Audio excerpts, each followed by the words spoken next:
हमारा units and dimension का third lecture होने वाला है और इस लेक्चर में जो हमने लास्ट लेक्चर में डायमेंशंस की बात की थी, अलग अलग फिजिकल क्वांटिटीज की डायमेंशंस की बात की थी, उनकी एप्लीकेशन हम देखेंगे कि किसी भी डायमेंशन को निकालने का रीजन क्या है। और ये सारी एप्लीकेशंस जिनकी हम बात करेंगे, it is based on only one single principle जिसका नाम है principle of homogeneity of dimensions. मतलब समझना, पहले मैं जस्ट आपको एक प्लेन स्टेटमेंट बोलूंगा इस प्रिंसिपल की, जिससे लिटरली कुछ समझ नहीं आएगा। उसके बाद जो मैं समझाऊंगा वो ध्यान से समझना। ये प्रिंसिपल बोल क्या रहा है, मान लो मेरे पास कोई इक्वेशन है x plus Y equals to z। मेरे पास कोई इक्वेशन है x plus Y equals to z, where x, y and z are all physical quantities.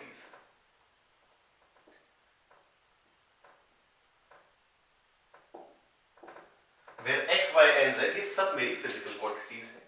x is a physical quantity, y is a physical quantity and z too is a physical quantity। बोल क्या रहा है, बोल रहा है in an equation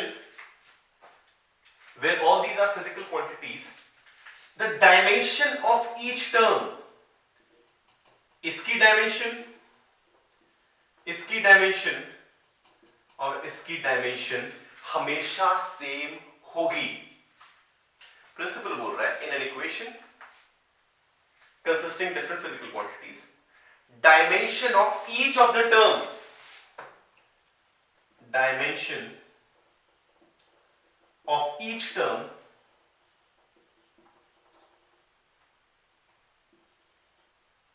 of an equation having physical quantities, having physical quantities, dimension of each term of an equation having physical quantity must be same। अब मतलब सच में समझो चल क्या रहा है।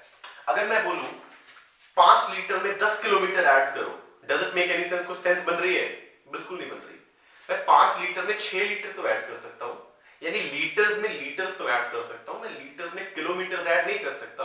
यहां भी वही बात चल रही है, दो फिजिकल क्वांटिटीज तभी ऐड होंगी, यानी इसका मतलब क्या है, स्टार मार्क करके पहला पॉइंट लिखेंगे, if two physical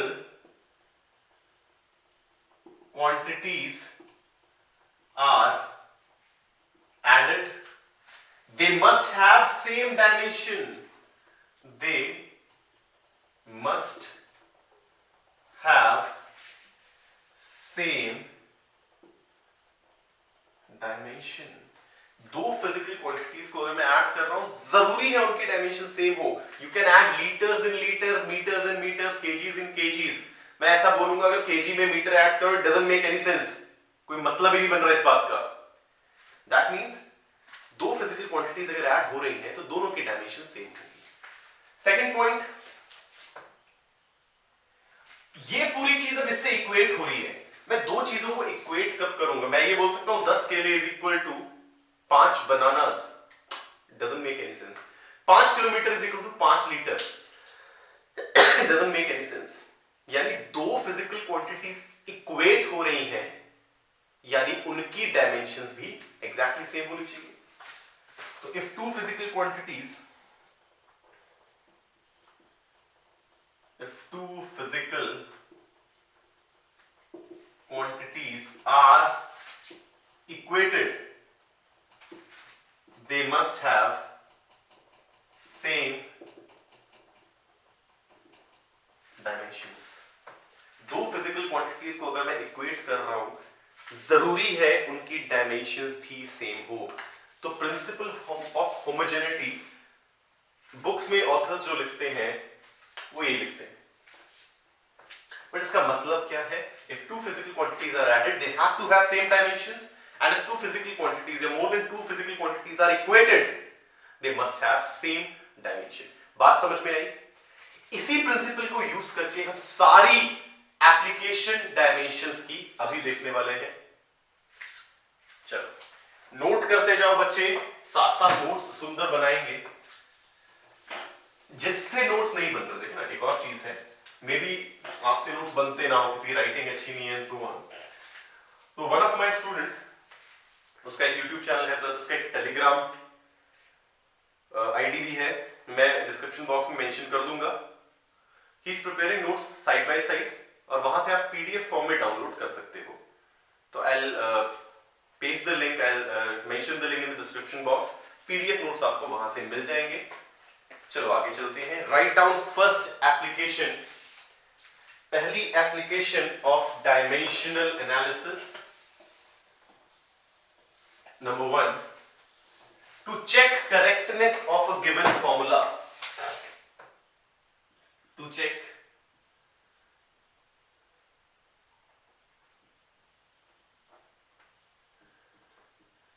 correctness of given formula. For example मैं आपके पास आ रहा हूं और मैं बोल रहा हूं यार एक ये नया फॉर्मूला मैंने ढूंढा है, और आपको चेक करना है कि ये फॉर्मूला करेक्ट है या नहीं। करेक्ट, इस करेक्टनेस को मैं लिख रहा हूं डायमेंशनली करेक्ट है या नहीं। इसका मतलब अभी समझेंगे, बस अभी लिखो। मैं आपके पास आया, मैंने कहा यार मैंने एक नया फॉर्मूला ढूंढा है, यार देखना कि ये ठीक है या नहीं, ये ठीक हो सकता है या नहीं। फॉर एग्जाम्पल आप सभी ने 9th क्लास में इक्वेशंस ऑफ एक्सेलरेटेड मोशंस पढ़ी होंगी, है ना। Accelerated motions where A is constant, वो 3 इक्वेशन पढ़ी होंगी, वो सबको याद है क्या इक्वेशंस है। मैं आपके पास बोल के आया नंबर 1, यार चेक करना, मैंने एक इक्वेशन ढूंढी है v equals to u plus A P. क्या ये इक्वेशन करेक्ट है या गलत है? करेक्ट हो सकती है या गलत है, मुझे ये चेक आपको करना है। तो बहुत सिंपल सी बात है, मैं क्या करूंगा, मैं हर एक फिजिकल क्वांटिटी की डायमेंशन लिख दूंगा। दिस इज वेलोसिटी, इसकी dimension is m0 l1 t-1 equals to, this is also velocity m0 l1 t-1 plus acceleration into time, acceleration की m0 l1 t-2 into time की t। this t into t-2 is t-1, यानी मुझे क्या मिला, m0 l1 t-1 equals to m0 l1 t-1 plus m0 l1 t-1। Base same है, power add हो जाएगी, -2 + 1 is -1। यानी ये रूल बिल्कुल सही होमोजेनिटी को सही साबित कर रहा है। 2 सेम डायमेंशन ही ऐड हो सकती थी, यहां हो रही है m0 l1 t-1। और देखना यार, kg में kg फॉर एग्जांपल ऐड किया तो आंसर भी क्या होगा, kg। इसे ये मत लिखना it is 2 times m0 l1 t-1। मैंने kg में kg ऐड किया तो आंसर भी kg ही होगा, यानी this will be also m0 l1 t-1। Since left hand side of equation and right side of the equation have same dimension, तो मैं क्या बोलूंगा, this formula is dimensionally correct. ये फॉर्मूला मेरा डायमेंशनली तो 100% करेक्ट है। सर आप बार बार ये डायमेंशनली क्यों बोल रहे हो, अभी बताते हैं, देखते हैं, इस एग्जांपल से पता लगेगा। नोट कर लिया बच्चे, मिटा देंगे। चलो इस एग्जांपल से पता लगेगा कि मैं डायमेंशनली करेक्ट क्या बोल रहा हूं, पूरी तरह करेक्ट क्यों नहीं बोल रहा। एक और यूनिफॉर्मली एक्सेलरेटेड मोशन का फॉर्मूला आपको पता लगा होगा, s is equal to ut plus half at²। s is displacement, displacement यानी लेंथ, तो m0 l1 t0। लेंथ की डायमेंशन इज l की power 1 m0 t0 equals to u is a velocity, initial velocity यानी m0 l1 t-1 into t plus half एक number है, कोई dimension नहीं है। एक्सेलरेशन की m0 l1 t-2, t का स्क्वायर, टाइम का स्क्वायर इज t का square, this cancels out, this cancels out, तो यहां आ गया m0 l1 t0 ये भी बन गया m0 l1 t0 m0 l1 t0, so it is equal to m0 l1 t0। दोनों साइड की डायमेंशन सेम आ गई, तो मैं इसे क्या बोलूंगा, this formula is also dimensionally correct. अब समझो मैं बार बार डायमेंशनली करेक्ट क्यों बोल रहा हूं। अगर यहां हाफ नहीं होता, मुझे पता है करेक्ट फॉर्मूला ये है, अगर मैं इसे लिख देता, ये भी चेक करो, ut प्लस 1080 स्क्वायर, 10 की तो कोई डायमेंशन नहीं थी, अभी भी मेरी दोनों डायमेंशन यही निकल के आती, सही है, और मैं बोलता हाँ ये भी सही है। बट क्या ये फॉर्मूला सही है एग्जैक्टली? नहीं, सही वाला तो ये है, यानी इस कांस्टेंट का फर्क पड़ रहा है। इस कांस्टेंट के फर्क पड़ने पे भी डायमेंशन तो सेम ही निकल के आ रही है। यानी मैं सिर्फ इतना बता सकता हूं कि कोई फॉर्मूला डायमेंशंस के रूप में करेक्ट है या नहीं, टोटली करेक्ट है वो मैं नहीं बता पा रहा। This is one of the drawback of dimensional analysis. तो डायमेंशनली करेक्ट, तो जो फॉर्मूला, अगर कोई फॉर्मूला करेक्ट है, ध्यान से समझना, अगर कोई फॉर्मूला करेक्ट है, if a formula is correct, if a formula is correct, जो फॉर्मूला अगर करेक्ट है तो वो डायमेंशनली भी करेक्ट होगा। That means it has to be dimensionally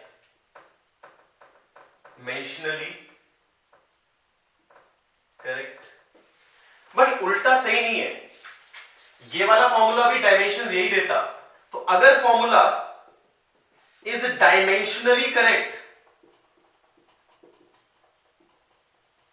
it does not imply that formula is perfectly correct। बात समझ में आई? तो अभी हम सिर्फ डायमेंशनली करेक्ट बात कर रहे हैं, हम सिर्फ डायमेंशन का करेक्ट होना देख रहे हैं। पूरी तरह फॉर्मूला करेक्ट है या नहीं हमें नहीं पता, बट हाँ डायमेंशनली तो करेक्ट है। तो कोई अब मेरे पास आया, उसने बोला यार चेक करो, मैंने फॉर्मूला एक नया बनाया है, क्या ये करेक्ट है? तो मैं ये नहीं उसे बता सकता कि पूरी तरह करेक्ट है या नहीं, मैं सिर्फ ये चेक कर सकता हूं कि डायमेंशनली करेक्ट है या नहीं। अगर डायमेंशनली करेक्ट है तो देयर आर चांसेस कि फॉर्मूला तुम्हारा करेक्ट हो, 100% गारंटी से नहीं बोल सकते। बात समझ में आई डायमेंशनली करेक्ट का मतलब क्या है? चलो एक एग्जांपल आप खुद करेंगे, एक एग्जांपल खुद करेंगे, तीसरी equation of uniform motion, uniformly accelerated motion की तीसरी equation of uniformly accelerated motion, यानी खुद करेंगे आप, ये पॉज करके खुद करेंगे, चेक करेंगे सही है या नहीं। डेफिनेटली सही है, चेक करेंगे डायमेंशन सही आ रही है या नहीं। v square minus u square is equal to 2 times a capital S। v was final velocity, u was initial velocity and s is displacement, a is acceleration।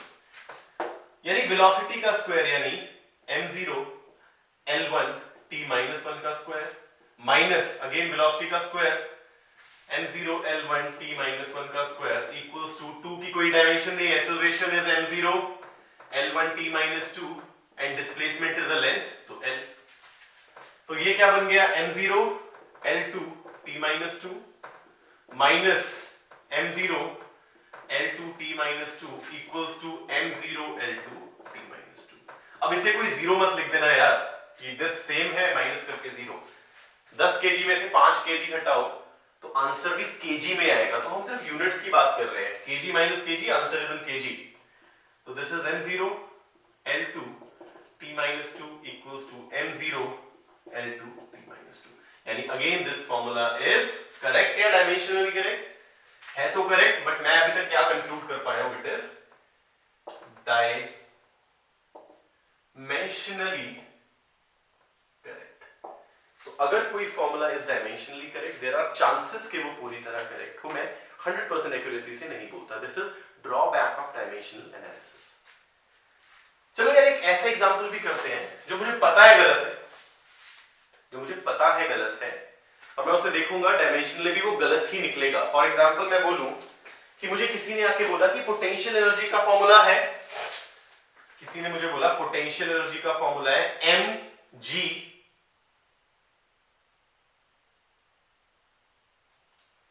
किसी ने मुझे बोला पोटेंशियल एनर्जी का फॉर्मूला है mgt, where m is mass, g is acceleration due to gravity and t is time.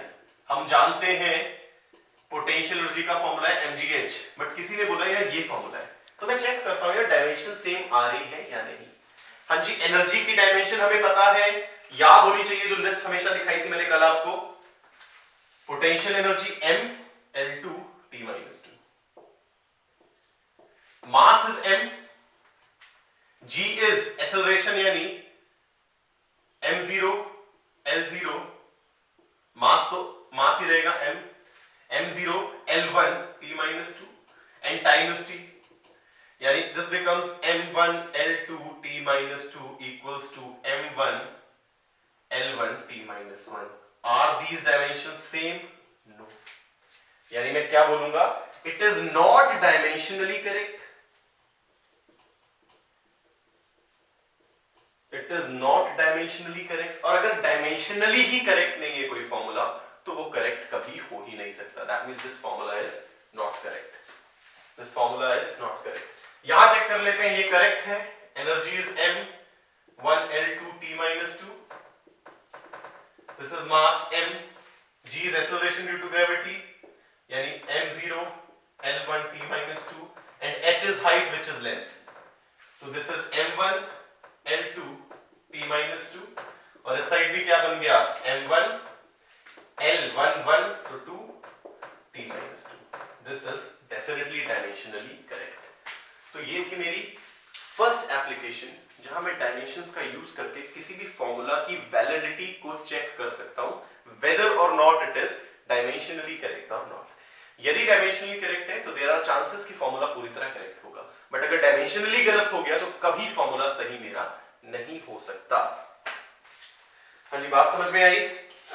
Second application पे चलते हैं। Second application पे चलते हैं।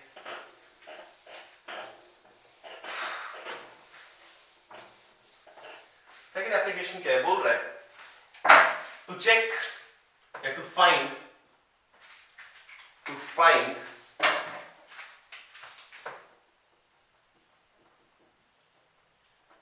dimensions of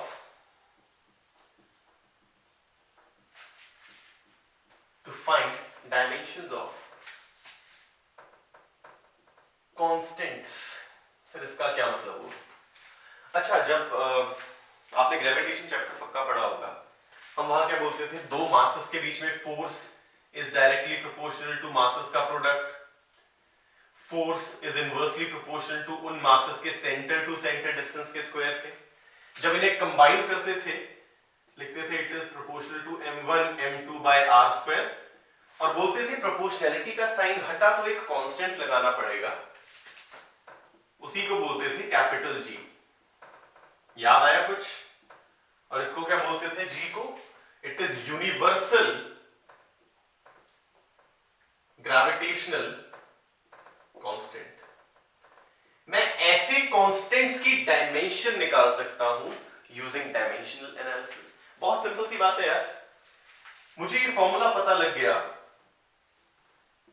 मुझे बोल रहे हैं ये फोर्स है, ये मासेस का प्रोडक्ट है, ये डिस्टेंस का स्क्वायर है, तो जो मेरा जी है उसकी डायमेंशन क्या होनी चाहिए? तो कुछ नहीं यार, मैं जी की टर्म में ये फॉर्मूला लिख लेता हूं, it will be f into R square m1 m2, और सभी की डायमेंशन में डाल देता हूं। फोर्स की डायमेंशन, आर स्क्वायर की डायमेंशन और मासेस की डायमेंशन। मासेस की डायमेंशन क्या है? मास है कैपिटल M की पावर 1 कैपिटल M की पावर 1, आर स्क्वायर यानी डिस्टेंस का स्क्वायर यानी L का स्क्वायर, चाहे ऐसे लिख लो। और फोर्स की डायमेंशन याद होनी चाहिए, कल भी हमने की थी, ml t-2 m1 l1 t-2। कैसे आई थी? Forces mass into acceleration, mass is m, acceleration is l, t-2, तो m1 l1 t-2।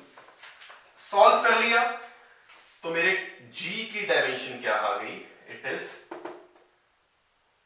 This is m1 l1 और l2, l3 हो गया, t-2 और नीचे क्या है m², ऊपर जाके -1 हो गया, 1 माइनस 2 इज -1, तो मेरी g की डायमेंशन कितनी आ गई फाइनली? मेरे g की डायमेंशन कितनी आई? m-1 L3 T-2। तो मैं एक कांस्टेंट की डायमेंशन निकालने में कामयाब हो गया। बात समझ में आ रही है बच्चे? This is my second application, जिसमें मैं किसी भी कांस्टेंट की, किसी भी फॉर्मूले में लगने वाले कांस्टेंट की डायमेंशन निकालने में कामयाब हो रहा हूं। एक और एग्जांपल लेते हैं, जैसे जैसे आपकी ना +1 होगी तो ये फॉर्मूलाज आते रहेंगे सारे, तो हमारी पढ़ाने की जब हम करेंगे ये सारी चीजें, तो सबसे पहले जो भी फिजिकल क्वांटिटी पढ़ रहे हैं जल्दी से उसका डायमेंशनल फॉर्मूला लिख लेंगे, उसकी यूनिट और डायमेंशनल फॉर्मूला हर बार लिखेंगे। एक और इक्वेशन है, अच्छा समझ लो पहले, जो लाइट में ना एनर्जी आ रही है, light is a form of energy, और जो वो एनर्जी है उससे रिलेटेड एक फॉर्मूला है कि my energy is directly proportional to frequency of the light. जितनी ज्यादा फ्रीक्वेंसी ऑफ लाइट होगी उतनी ज्यादा उसमें एनर्जी होगी। और जब इसे कांस्टेंट की टर्म में लिखते हैं, इसे लिखते हैं E is equal to H times F, and this H is a constant, इसको नाम दिया है Planck's constant। E is energy of light,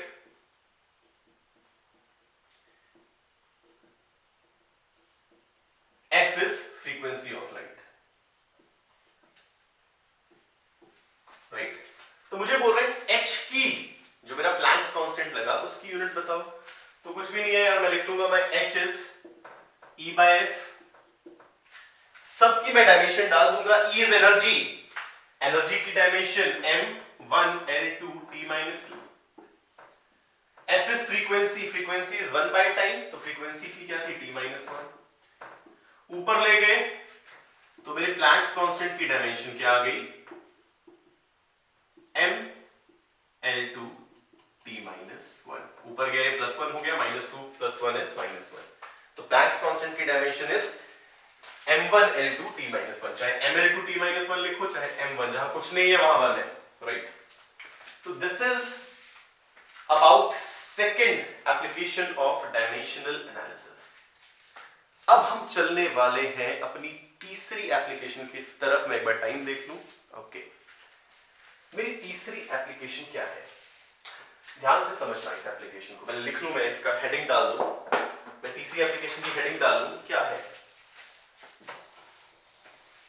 मुझे ना डायमेंशंस, ये डायमेंशनल एनालिसिस बहुत हेल्पफुल होता है जब भी मैं कोई नया फॉर्मूला बनाने लग पड़ता हूं, नया फॉर्मूला डिराइव कर रहा हूं। तो इसकी third application, to derive new formulas. नया फॉर्मूला डिराइव करने के लिए हेल्पफुल होने वाला है। कैसे? अच्छा, जब भी मैं कोई फॉर्मूला डिराइव करता हूं ना, साइंटिफिकली फॉर्मूला डिराइव होता कैसे है? मुझे देखना होता है कि मेरी ये क्वांटिटी किस किस फिजिकल क्वांटिटी पे डिपेंड कर रही है। फॉर एग्जांपल क्या एग्जांपल लें? अच्छा सा एग्जांपल लेते हैं, काइनेटिक एनर्जी। काइनेटिक एनर्जी किस किस चीज पे डिपेंड कर रही है? मास पे और वेलोसिटी पे। काइनेटिक एनर्जी का फॉर्मूला इज 12 mv²। तो किस पे डिपेंड कर रही है? बॉडी के मास पे, बॉडी के वेलोसिटी पे।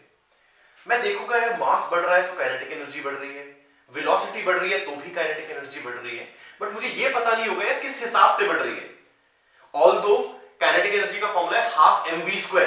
अगर मैं v बढ़ा रहा हूं, मैंने एक्सपेरिमेंटली देखा, वेलोसिटी बढ़ाई तो काइनेटिक एनर्जी बढ़ गई, बट v³ भी होता तो भी बढ़ती। सिर्फ v भी होता, काइनेटिक एनर्जी 12 mv भी होती, तो अगर v बढ़ रहा है तो काइनेटिक एनर्जी बढ़ रही है। तो मुझे इतना पता लग गया एक्सपेरिमेंटली कि डिपेंड तो कर रहा है वेलोसिटी पे, बट किस तरीके से कर रहा है वो नहीं पता। किस तरीके से कर रहा है वो नहीं पता। तो किस तरीके से डिपेंड कर रहा है उसको मैं निकाल सकता हूं using dimensional analysis. For example, मुझे इतना पता है कि मेरी kinetic energy depends upon mass. क्या ये m पे डिपेंड कर रही है या m² पे डिपेंड कर रही है या m⁻³ पे डिपेंड कर रही है मुझे नहीं पता, बट इतना पता है मास पे तो डिपेंड कर रही है। तो मैं लिख लूंगा इट डिपेंड्स अपॉन मास की पावर a। ये a क्या है पता नहीं, निकालेंगे। मुझे पता है kinetic energy depends upon velocity, किस हिसाब से डिपेंड कर रही है नहीं पता, मैं लिख लेता हूं इट डिपेंड्स ऑन वेलोसिटी की पावर बी। सर क्यों लगा रहे हो पावर? ये मुझे नहीं पता, मुझे नहीं पता, मुझे इतना पता है कि काइनेटिक एनर्जी मास और वेलोसिटी पे डिपेंड कर रही है, किस तरीके से कर रही है मुझे नहीं पता, एंड में पता लगेगा। अच्छा वेलोसिटी के स्क्वायर पे डिपेंड कर रही है, डायरेक्टली सिर्फ m पे डिपेंड कर रही है। अब करना क्या है, तो मैं लिख सकता हूं my kinetic energy is directly proportional to m की पावर a वेलोसिटी की power b। k is kinetic energy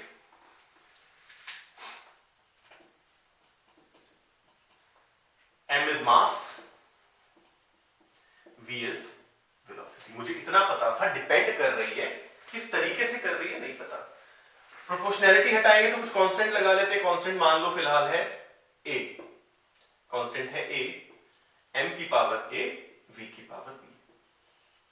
और मुझे पता है अगर ये फॉर्मूला मेरा करेक्ट होने की गुंजाइश है, अगर ये फॉर्मूला करेक्ट होने की गुंजाइश है, तो ये डायमेंशनली भी क्या होना चाहिए, डायमेंशनली भी करेक्ट होना चाहिए।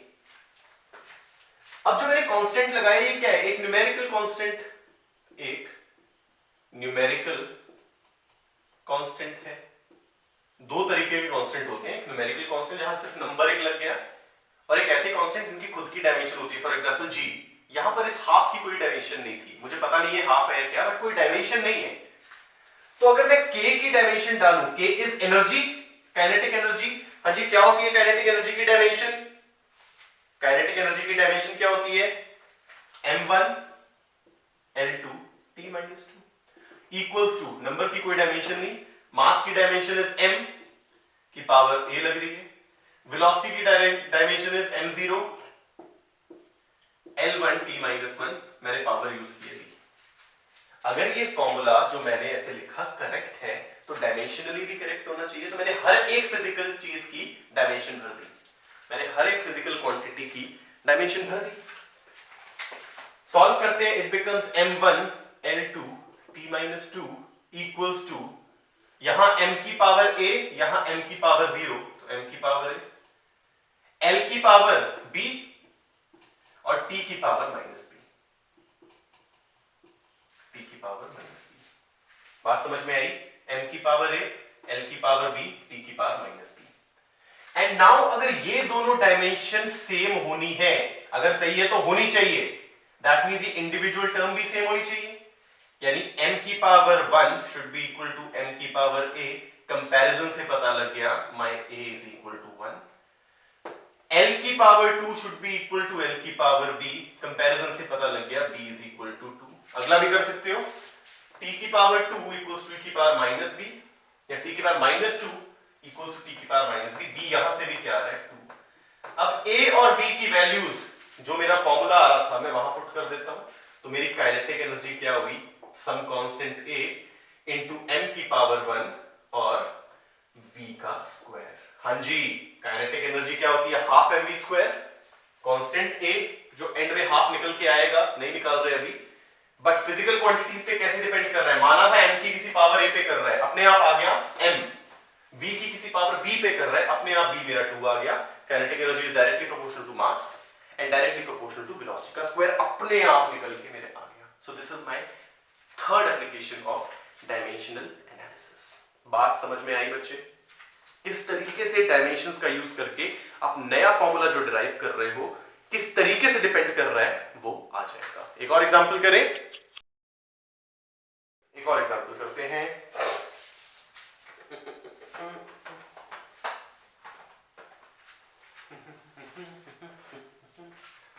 चलो एक और एग्जांपल करते हैं, जो फॉर्मूला आपको पता है, हम जानते हैं my acceleration is velocity by time. यही है मेरी acceleration, change in velocity by time. मेरे ऊपर तो वेलोसिटी आने वाली है, आई नो। किसी ने आके बोला मैं एक्सेलरेशन का फॉर्मूला डिराइव करना चाहता हूं वेलोसिटी और टाइम की टर्म में। मुझे पता है एक्सेलरेशन डिपेंड कर रही है वेलोसिटी पे या टाइम पे, बट ये नहीं पता किस तरीके से डिपेंड कर रही है। तो मैं लिख लूंगा लेट एक्सेलरेशन बी वेलोसिटी की पावर a ए डिपेंड कर रही है वेलोसिटी पे, कैसे पता नहीं, तो लिख लेता हूं acceleration is directly proportional to v की कोई power a and acceleration is proportional to t की कोई पावर b। मुझे नहीं पता कैसे डिपेंड कर रही है, बस इतना पता वेलोसिटी और टाइम पे डिपेंड कर रही है यार, किस तरीके से कर रही है नहीं पता। कंबाइन किया, एक्सेलरेशन इज कोई कांस्टेंट k मान लो, v की पावर a t की पावर b। अगर इस फॉर्मूले को करेक्ट होना है तो इसे डायमेंशनली भी करेक्ट होना पड़ेगा। मैं हर चीज की डायमेंशन भर लेता हूं। एक्सेलरेशन की m0 l1 t-2, कांस्टेंट है k, कोई डायमेंशन नहीं। वेलोसिटी की m0 l1 t-1, पावर क्या है a। टाइम t ही है, पावर क्या है b। फर्दर सॉल्व किया, m0 l1 t-2, m की पावर 0 इंटू a 0, l की पावर a, t की power minus a into t की पावर b। यानी मुझे मिल गया m0 l1 t-2 equals to m0 l की पावर a, t की पावर माइनस a और t की power b, base same power है यानी माइनस a प्लस b। और अगर इन दोनों को इक्वल होना पड़ेगा, अगर ये डायमेंशन और ये डायमेंशन इक्वल है, दैट मींस m की power 0 is equal to m की पावर 0, बिल्कुल है। l की पावर 1 इक्वल्स टू l की पावर a, यानी यहां से क्या पता लग रहा है, my a must be equal to 1, और t की पावर -2 इक्वल्स टू t की power -a plus b, that means my -a plus b should be equal to -2। a मैं निकाल चुका हूं 1, तो b should be equal to -2 plus 1 which is -1। a भी आ गया, b भी आ गया, वापस पुट करो। माय एक्सेलरेशन इज कुछ कांस्टेंट k, v की पावर a इज 1, t की पावर -1, यानी my acceleration is k time velocity by time. यही होती है acceleration is velocity by time. बाद में पता लगेगा ये k1 है, तो acceleration is velocity by time. That means अगर मैं कोई एक्सपेरिमेंट कर रहा हूं और मुझे पता लगा ये जो नई फिजिकल क्वांटिटी मैं निकाल रहा हूं, it depends upon this and this, but किस तरीके से पता नहीं, डायमेंशंस का यूज करके किस तरीके से डिपेंड कर रही है, क्या स्क्वायर है या -2 है या -5 है, 10 की पावर है, वो मैं निकाल सकता हूं। This is my third application of dimensional analysis. बात समझ में आई? चलो आखिरी एप्लीकेशन की बात करते हैं। हम आखिरी एप्लीकेशन की बात करते हैं, which is conversion of one unit into other. Conversion of one unit into other.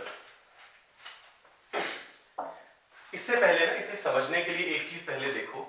मैं दो तरह की यूनिट्स की बात कर रहा हूं। अभी तक तो मैंने क्या देखा है, एसआई यूनिट। मैं दो और यूनिट्स की बात कर रहा हूं, एक है सीजीएस, एक है एमकेएस। ये वो यूनिट है जहां पर लेंथ को सेंटीमीटर में, लेंथ की यूनिट को मैं सेंटीमीटर मान लेता हूं, मास की यूनिट को ग्राम मान लेता हूं, और टाइम की यूनिट को सेकंड मान लेता हूं। सीजीएस एक ऐसी यूनिट जहां पर जो स्टैंडर्ड यूनिट है लेंथ की वो सेंटीमीटर मानी जा रही है, स्टैंडर्ड यूनिट मास की ग्राम मानी जा रही है, और टाइम की सेकंड, उसे बोलते हैं सीजीएस यूनिट्स। सिमिलरली अगर लेंथ की यूनिट को मीटर माना, मास की यूनिट को केजी माना, और यहां पर भी सेम टाइम की यूनिट को सेकंड माना, तो ऐसे सिस्टम को मैं एमकेएस सिस्टम बोलता हूं। और आपको कई बार सवाल आता है सीजीएस को एमकेएस में बदलो, एमकेएस को सीजीएस में बदलो। फॉर एग्जाम्पल अगर मैं एमकेएस सिस्टम लूं, तो जो फोर्स की यूनिट आती है, फोर्स हमें पता है क्या है, मास इनटू एक्सेलरेशन। मास क्या होगा, केजी। एमकेएस सिस्टम में मास क्या होगा, केजी।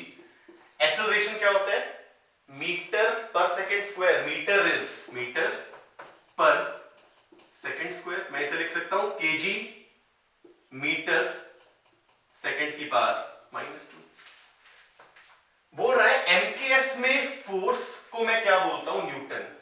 इसी को मैं क्या बोल देता हूं, न्यूटन। एमकेएस में फोर्स की यूनिट ये है, इसी को बोला न्यूटन। सीजीएस में फोर्स की यूनिट को बोलते हैं डाइन, फोर्स की यूनिट को बोलते हैं डाइन। मुझे बोल रहा है कन्वर्ट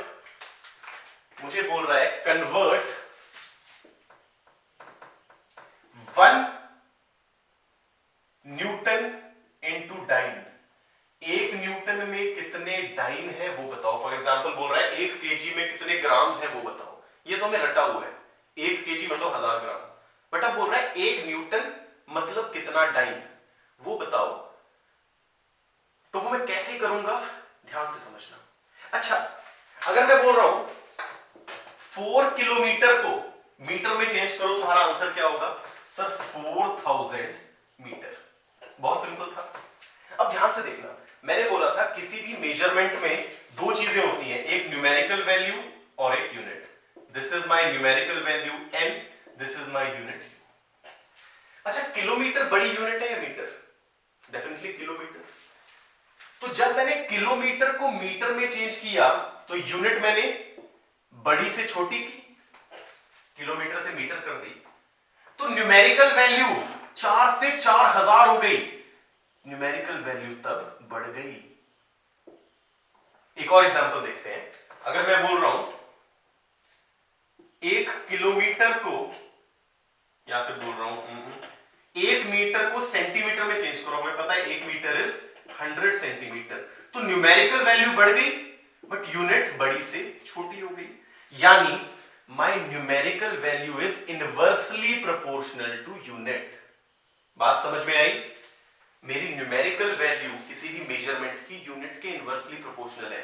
छोटी यूनिट लिखोगे तो बड़ी न्यूमेरिकल वैल्यू आएगी, बड़ी यूनिट में आंसर दोगे तो छोटी न्यूमेरिकल वैल्यू आएगी। प्लीज इसे लिख लें, प्लीज इसे लिख लें।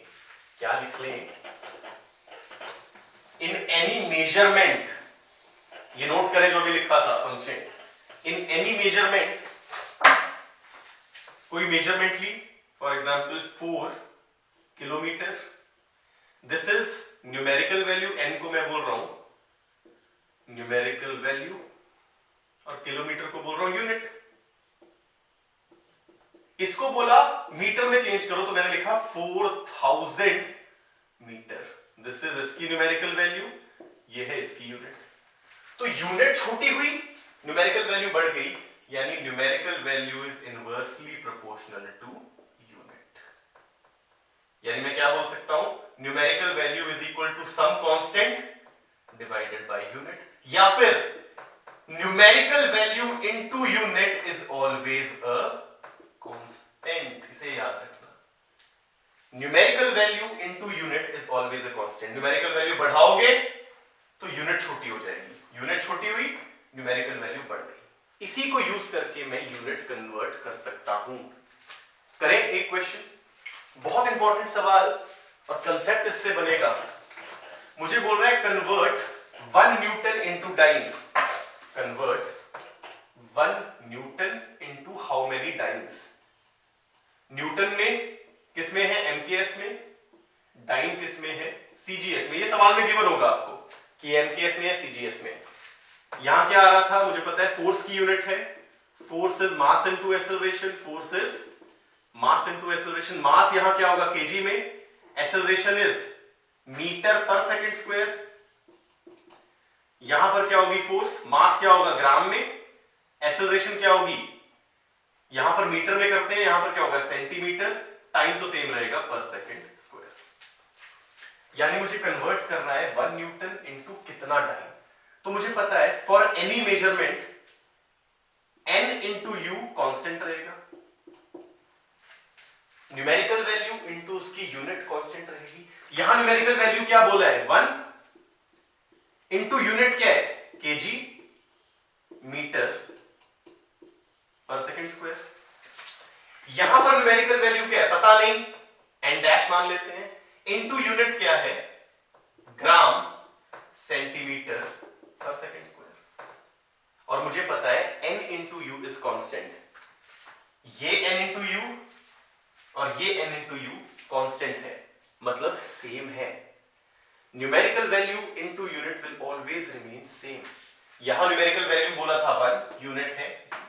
यहां न्यूमेरिकल वैल्यू निकालनी थी कि कितना है डाइन, और यूनिट है ये यानी this should be equal to this, nu is always constant, यानी n1u1 इक्वल्स टू n2u2।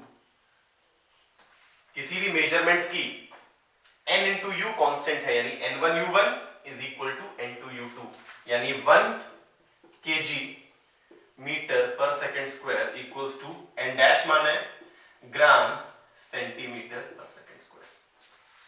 अगर मुझे अब n डैश की वैल्यू निकालनी है तो मैं n डैश क्या लिखूंगा, यानी इसकी कितनी न्यूमेरिकल वैल्यू होगी, it will be kg, 1 kg metre पर second square divided by gram centimetre पर second square. This per second square gets cancel out.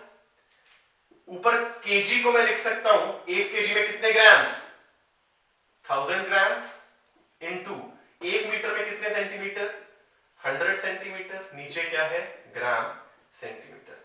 ग्राम से ग्राम मर गया, सेंटीमीटर से सेंटीमीटर खत्म। तो अब मुझे पता लग गया what is my n dash. My n dash is 1000 into 100 which is, इसे लिख सकता हूं 10 की पावर 3 इंटू 10 की पावर 2 which is 10 की पावर 5। तो मेरा n डैश क्या आ गया, 10 की पावर 5, यानी 1 न्यूटन इज इक्वल टू 10 की पावर 5 डाइन। इस तरीके से क्या यूज करके, ये यूज करके किसी भी मेजरमेंट का n1u1 इक्वल्स टू n2u2। आपने यूनिट बदली है, मेजरमेंट वही है, फोर्स ही मेजर कर रहे थे, तो n1u1 इक्वल्स टू n2u2। बात समझ में आई बच्चे? आई होप चीजें क्लियर हो रही हैं, क्रिस्टल क्लियर हो रही हैं। तो ये बात थी किसकी, सबसे इंपॉर्टेंट टॉपिक है आपकी पूरी यूनिट्स एंड मेजरमेंट का, क्या, application of dimensional analysis. Dimensions को यूज करके क्या क्या चीजें कर पाए। नंबर 1 रिकैप लेते हैं। नंबर 1, किसी भी फॉर्मूले की वैलिडिटी चेक की, क्या वो डायमेंशनली करेक्ट है या नहीं। अगर डायमेंशनली करेक्ट है तो हो सकता है सही है, अगर डायमेंशनली करेक्ट नहीं है तो कभी सही नहीं होगा। फिर किसी भी कांस्टेंट की डायमेंशन निकाल पाए, फॉर एग्जांपल g की निकाली, प्लैंक्स कांस्टेंट की निकाली। फिर हम नए रिलेशन डेवलप कर पाए, नए फॉर्मूला डेवलप कर पाए। हमें पता था कि कोई फिजिकल क्वांटिटी दूसरे पे डिपेंड कर रही है, बट कैसे कर रही है वो नहीं पता था, डायमेंशन यूज करके कर पाए। और आखिरी में एक यूनिट से दूसरे यूनिट पे कन्वर्ट करने का तरीका सीख लिया। Numerical value into unit is equal to numerical value into unit. 1 newton is equal to how many dynes. Units लिखी, n डैश की वैल्यू आ गई। तो आई होप चीजें समझ आ रही होंगी। जैसे मैंने बताया, जिसको नोट्स चाहिए, जितने भी मेरे सब्सक्राइबर्स हैं जिसको नोट्स चाहिए, मैं एक आईडी मेंशन करूंगा अपने डिस्क्रिप्शन बॉक्स में, वहां से आप पीडीएफ फॉर्म में डाउनलोड कर सकते हो। डेली ऑलमोस्ट अपडेट होती रहेगी वो। कोई भी इशू आ रही है, you can just right it down in comment section. तो मिलते हैं अगले लेक्चर में, जहां पर हम शुरुआत करेंगे मेजरमेंट्स की। बहुत अच्छा 3-4 लेक्चर्स लगेंगे मेजरमेंट्स में। इंपॉर्टेंट टॉपिक है, बहुत सारे इंस्ट्रूमेंट्स हम सीखेंगे। स्क्रू गेज क्या होता है, वर्नियर कैलिपर क्या होता है, कैसे मेजर की जाती हैं चीजें। तब तक के लिए have a great day. Time हो रहा है सुबह के 5:50। Catch you guys later. जय हिंद।